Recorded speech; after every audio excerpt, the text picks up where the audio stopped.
அதில் அம்மா செலக்ட் பண்ணி திரு ஓபிஎஸ் அவர்களை முதலமைச்சர் ஆக்கினாங்க. அதற்கு பிறகு 2 தடவை முதலமைச்சர் இருக்கார்.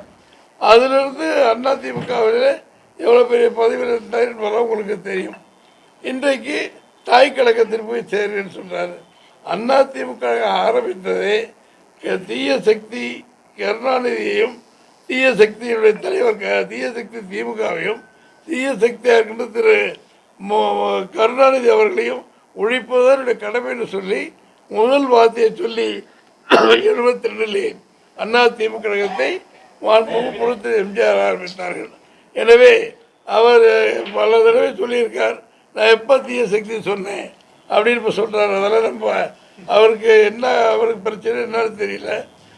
இதனால தான் அவர் ஒதுக்கி வைக்கப்பட்டார். கட்சியை பிளவுபடுத்தி திமுக கூட்டு போக வேண்டிய திட்டமிட்டு அவர் செயலாற்றி கொண்டிருந்தார்கள்.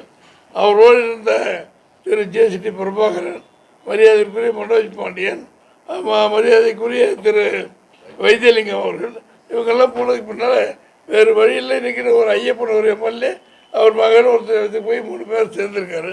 அது அவருடைய விருப்பங்கள்.